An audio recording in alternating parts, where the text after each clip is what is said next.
నమస్తే అండి. ఈరోజు మనం స్టాక్ మార్కెట్ విషయాలు కొన్ని చెప్పుకుందాం. అంటే ఈ లాస్ట్ 3-4 డేస్లో కొంచెం అలజడి క్రియేట్ అయింది మార్కెట్లో. చాలా స్టాక్స్ కరెక్షన్ స్టార్ట్ అయింది. అసలు ఏమవుతోంది అనేది తెలియటం చాలా ముఖ్యం.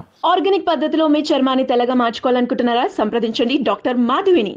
చాలామంది మేధావులు రాసిన బుక్స్ చదివి కానీ నా ఓన్ అసెస్మెంట్ కానీ కొన్ని ఏంటంటే మార్కెట్లో ఏం జరగబోతుందో అది ఎవరు చెప్పలేరు. రేపు పొద్దున ఏమవుతుందో కూడా ఎవరు చెప్పలేరు. ఎందుకంటే ఇప్పుడు మార్కెట్లో ఇన్వెస్ట్ చేసేవాళ్ళు వరల్డ్ వైడ్ ఉన్నారు. సింగపూర్ నుంచి ఇన్వెస్ట్ చేస్తున్నారు, అమెరికా నుంచి చేస్తున్నారు, యూరోప్ నుంచి కొత్తగా డబ్బులు వస్తున్నాయి మనకి. ఇండియా అనేది ఇప్పుడు చాలా అట్రాక్టివ్ ఇన్వెస్ట్మెంట్ డెస్టినేషన్ అయింది. కాబట్టి ఎవరు ఎప్పుడు అమ్మదలుచుకొని వాళ్ళు మార్కెట్లో డంప్ చేస్తున్నారో స్టాక్ మనం చెప్పలేం. మనం అనుకున్నట్టుగా ప్రైస్ వాల్యూమ్ ఇది చాలా ముఖ్యం. ఎక్కువ కొన్ని అమ్మేసే వాళ్ళు ఉంటే ప్రైస్ పడుతుంది.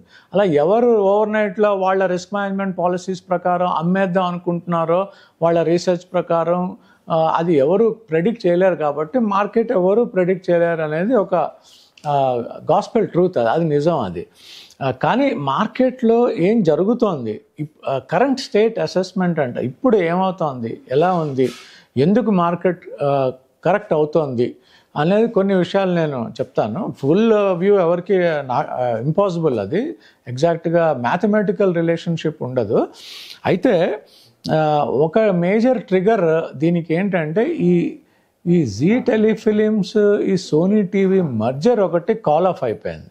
అది 9 నెలలు బట్టి నలుగుతోంది, అటు ఇటుగా అవుతోంది. ఎవరు ఒప్పుకోవట్లేదు.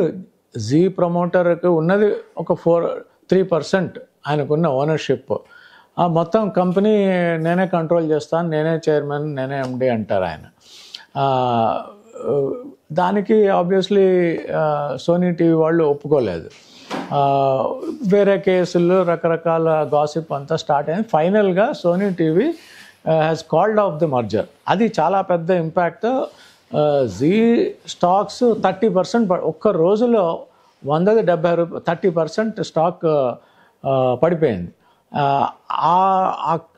దానివల్ల అంటే అలాంటి వాతావరణం వల్ల మిగతా స్టాక్స్ కూడా పట్టడం మొదలుపెట్టాయి. అంటే సంథింగ్ ఈజ్ నాట్ రైట్. అది రీజన్ ఉండదు, కానీ భయం అనేది కామన్ రీజన్ అందరికీ. ఏంట్రా ఈ గొడవలు అని మిగతా స్టాక్స్లో, కొన్ని మీడియా స్టాక్స్లో పడి అలా అదొక ట్రిగర్. ఈ ట్రిగర్స్ వల్లే మార్కెట్ పడుతుంది, ట్రిగర్స్ వల్ల మార్కెట్ పెరుగుతుంది. అయితే రెండో ట్రిగర్ ఏంటంటే ఈ హెచ్డిఎఫ్సి బ్యాంక్ మంచి బ్యాంక్, కానీ పెరగట్లేదు. లాస్ట్ డిసెంబర్ నుంచి పడుతూనే ఉంది. ఈ లాస్ట్ 3-4 డేస్లో ఇంకొంచెం ఎక్కువ పడింది. దానికి రకరకాల రీజన్స్ వచ్చి హెచ్డిఎఫ్సి బ్యాంక్, నేను మీకు ఇందాక చెప్పినట్టుగా నిఫ్టీ 50లో చాలా ఇంపార్టెంట్ బ్యాక్ బోన్ లాంటిది. అది బ్యాంకింగ్ అండ్ ఫైనాన్షియల్ సర్వీసెస్లో హెచ్డిఎఫ్సికి ఏమన్నా అయింది అంటే అది ఒక రకమైన అల్లకల్లోలం సృష్టిస్తుంది మార్కెట్లో. దానివల్ల కొంత మిగతా మా స్టాక్స్ కూడా పట్టడం జరిగింది. ఈ హెచ్డిఎఫ్సి బ్యాంక్ మంచిదే. మర్జర్ హెచ్డిఎఫ్సితో మర్జర్ అయిపోయింది. యూనో, సో ఇవన్నీ జరిగి కూడా ఫ్యూచర్ బాగుంటుంది. కానీ అది చాలా లార్జ్ బ్యాంక్ అయిపోయేటప్పటికీ మనకి మూమెంట్ అంత ఫాస్ట్గా ఉండదు. ఇప్పుడు లేడి పిల్లలాగా పరిగెత్తలేదు హెచ్డిఎఫ్సి బ్యాంక్.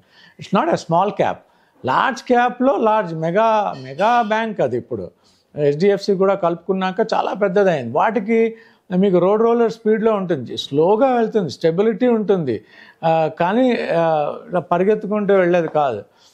దాని మీద రకరకాల కామెంటరీ వచ్చి కొంచెం వెనక్కి వెళ్తే కానీ ముందుకు వెళ్ళదు. రామబాణం లాంటి ఇవన్నీ కూడా వెనక్కి వెళ్ళి మంచి స్టాక్స్ ఏమన్నా వెనక్కి వెళ్తే ఆ ఫోర్స్ మల్టిప్లయర్ వల్ల ముందుకు వెళ్తాయి. అవి అన్నిటికీ ఆ లాజిక్ అప్లో అవ్వదు. కానీ కొన్ని మంచి స్టాక్స్, ముఖ్యంగా నిఫ్టీ 50లో ఉన్న 10-12 స్టాక్స్ చాలా మంచివి.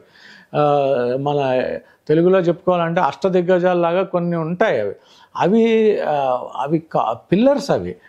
వాటి కొంచెం వెనకాలకి వెళ్ళినా కూడా అదొక అవకాశం.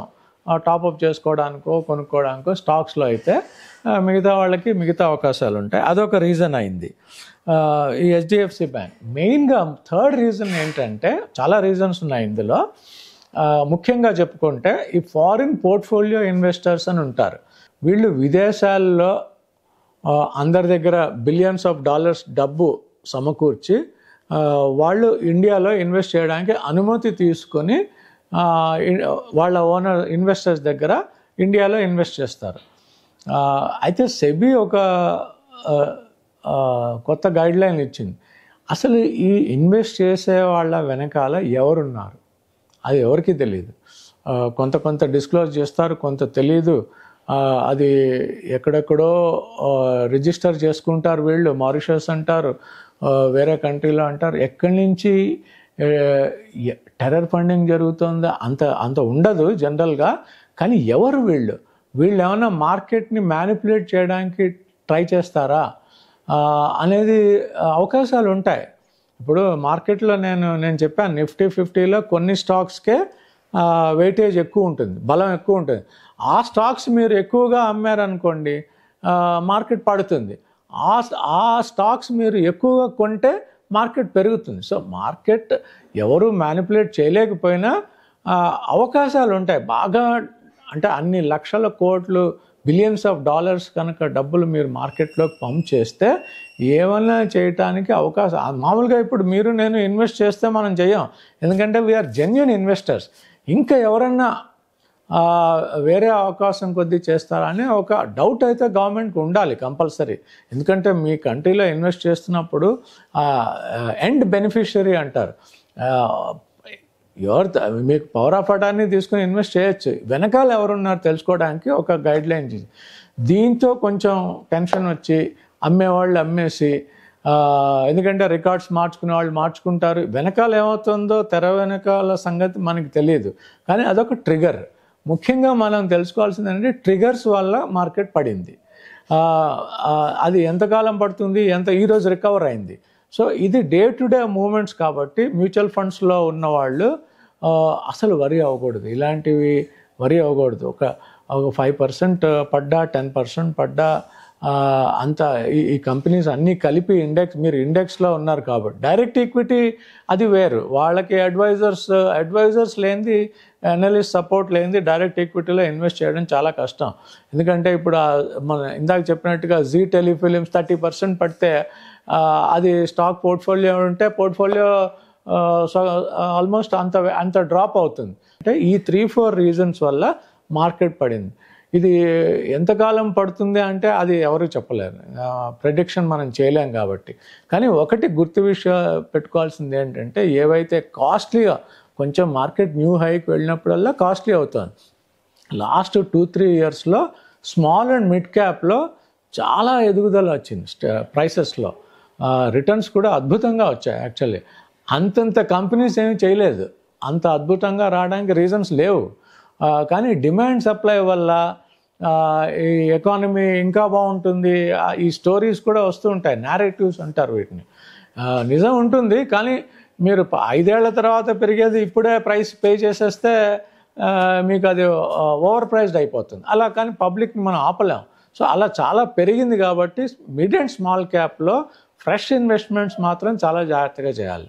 మీకు ఆల్రెడీ ప్రాఫిట్స్ చాలా వచ్చుండి అందులో కొంత కరెక్షన్ వస్తే అది ఇండివిజువల్ అడ్వైజ్ ఎవరు ఇవ్వలేరు, ఎందుకంటే మీరు ఎప్పుడు కొన్నారో ఎవరికి తెలియదు కాబట్టి. బట్ ఫ్రెష్ ఇన్వెస్ట్మెంట్స్ జాగ్రత్తగా పడటానికి అవకాశాలు ఉన్నాయి, నో డౌట్ అబౌట్ ఇట్. ప్రతి సంవత్సరం కరెక్షన్ వస్తుంది. డెప్త్ ఆఫ్ కరెక్షన్ ఒక ఇయర్లో 20% పడవచ్చు, ఒక ఇయర్లో 10 పడవచ్చు, ఒక ఇయర్లో 30 పడవచ్చు.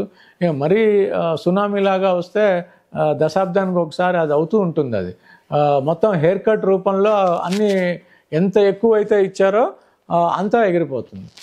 ఇవంతా ఎవరు డిసైడ్ చేస్తారు అంటే మార్కెట్ పార్టిసిపెంట్స్, అంటే ఎవరు, మ్యూచువల్ ఫండ్ హౌసెస్. వాళ్ళ దగ్గర లక్షల కోట్ల స్టాక్స్ ఉన్నాయి ఓనర్షిప్. ఆ ఫండ్ మేనేజర్స్ అందరూ కలిసి చేయరు, ఎవరికి వాళ్ళు లెక్కలు వేసుకుని బాబా ఇది చాలా కాస్ట్లీగా ఉందని అనుకుని ఒకళ్ళు తెలియకుండా ఒకళ్ళు అమ్మేస్తూ ఉంటారు. కాస్ట్లీ అయిపోతాయి. అది మ్యూజికల్ చైర్స్ లాగా అయిపోతుంది. అది చివరికి పడి ఎక్కడో వాల్యూ స్టార్ట్ అయ్యాక మళ్ళీ వాళ్ళే కొనటం మొదలు పెడతారు. సో ఈ మార్కెట్ మూవ్మెంట్ అనేది అప్స్ అండ్ డౌన్స్ అవ్వడానికి ట్రిగర్స్ ఒక కారణం.